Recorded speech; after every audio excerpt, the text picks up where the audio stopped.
So I pulled up with snacks, saw Goliath talking wild. I said, bet, Slugger. Welcome to my channel. I'll bring you stories that make us laugh, stories that make us think, and most importantly, stories that help us grow. Every morning for the past 40 days, Goliath had taunted the Israelites from the top of a nearby hill. He challenged them to send out their strongest warrior to fight him, but none dared accept his challenge. Most of the Israelites were farmers and tradesmen. They were not prepared for battle. Who are you, little boy? And why have you come to defy me? He roared. He swung his hand again, trying to catch the boy, but David was too quick for him. He dodged the blow and fired his slingshot. A small stone whizzed through the air and hit Goliath square in the forehead. The giant stumbled, his eyes wide with surprise. He reached up to his head and looked at the blood trickling down his fingers. It doesn't matter how big the challenge seems or how small you feel. If you believe in yourself and trust in God,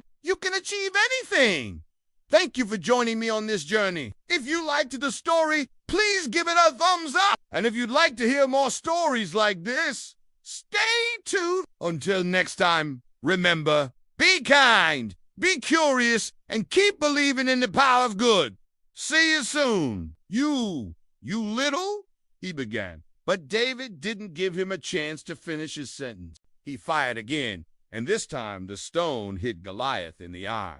The giant roared in pain and fell to his knees. David didn't stop. He fired again and again, each stone finding its mark until the giant collapsed on the ground, his eyes blank and his breathing shallow. I am David, the young man replied calmly, and I am here to end your reign of terror. He knew that he had been blessed by God to win this battle, and he knew that God would continue to bless him in the future. With Goliath's death, the Israelites were free from his tyranny. They could finally live in peace and raise their children without fear of the giantess shadow looming over them. And as for David, he knew that his life would never be the same. He had gone from being a humble shepherd boy to a hero of Israel. Goliath laughed, a sound that echoed across the valley like thunder. So you want to die, little boy? Very well, he said, reaching out a huge hand to grab him. But David was too quick. He dodged the giant's hand and ran around him, his slingshot raised high. Come and get me, big guy, he shouted, laughing. Those who were trained for war were afraid to face Goliath. They knew that he was too strong and too well armed to be defeated in hand-to-hand combat. He had defeated Goliath, but then he saw something that made him smile. It was the giant's ring. It had fallen off his finger during the fight and landed at David's feet. He picked it up and examined it. It was heavy and made of gold, but what really caught his attention was the inscription on it. To the strongest warrior, David laughed. That was ironic, wasn't it? The strongest warrior, according to the Philistines, was now lying dead at his feet. The few who did try to fight him soon discovered this firsthand and ended up lying dead on the ground at the foot of the hill. This story starts with our hero, David, anger at the bully who thought he could get away with his cruel words and deeds. He wasn't going to let this big bully push him or his people around anymore. As he approached the edge of the field, he saw Goliath standing there all alone, waiting for someone to challenge him. For a moment, David hesitated. He was just a young shepherd boy, and Goliath was a giant, a professional soldier who had probably killed hundreds of men in his lifetime. But then David remembered all the times he had faced danger to protect his sheep, all the times he had outsmarted predators, both big and small. He knew he was brave and resourceful, and he knew he could win this battle. Taking a deep breath, David stepped out of the field and onto the path leading up to Goliath. The giant turned around and saw him. A sneer spread across his face, and he shook his head in disbelief. Well, another Israelite who thinks they can defeat me? He said, don't you know that I have already killed dozens like you? David ignored him and kept walking. He knew that this was his moment. He had trained for this his whole life. It was now or never. And sadness for his people who were so afraid they wouldn't even try to stop him. At that moment, David made a decision. He put down his staff, grabbed his trusty slingshot, and started running towards the hill where Goliath stood. His heart pounded in his chest as he ran. He didn't know what lay ahead, but he knew he had to do something.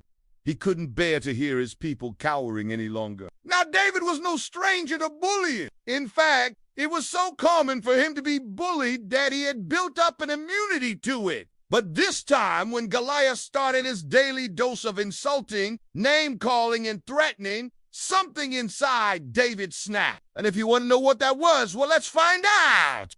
Don't mess with God's people. Hey there. Our story begins with David tending to his sheep in the fields near Bethlehem. It was one of those hot, dry summers where the only thing hotter than the sun was Goliath's temper. You see, over the last few weeks, Goliath had been taunting the Israelites from atop the walls of the city of Rabath, boasting about how strong he was, how fearless he was, and how no one from Israel could do a thing about it. The Israelites were terrified of him. They would cower in fear as Goliath walked back and forth on the walls, roaring like a lion, ready to devour anyone who dared step in his way. Every morning at around the same time, David would leave his flock in the care of his older brother and run into town to deliver food supplies to his family. He lived out in the open, sleeping under the stars and fending off nighttime predators. By the time he was 16, David had become quite skilled at fighting off wolves and bears that occasionally tried to steal his flock. He had even fought off a hungry lion one time because he thought the animal wanted to eat him. He was tough, agile, quick-witted, and his heart was as big as his homemade slingshot. On one such day,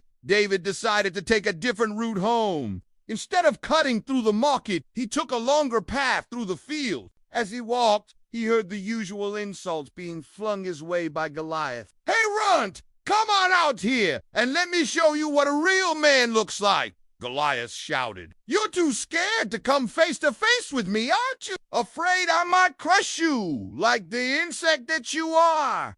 David rolled his eyes. This was nothing new. So he kept walking. When David turned 13, he left home and became a full-time shepherd, taking care of his father's sheep and goats. One fateful afternoon, as David tended to his sheep, he heard the booming voice of Goliath echoing across the valley. As David listened to Goliath's taunts, he felt a surge of anger and sadness wash over him. David's heart was pounding, but his resolve was firm. As David got closer, he could see the giant's face contorted in a snarl, his eyes blazing with fury. The giant was furious. When David finally stopped firing, he looked down at the giant and felt a mixture of pride and disbelief. He had done it. As the crowd of Israelites began to cheer, David looked up at the sky and gave thanks to God. But before we go, I want you to remember something.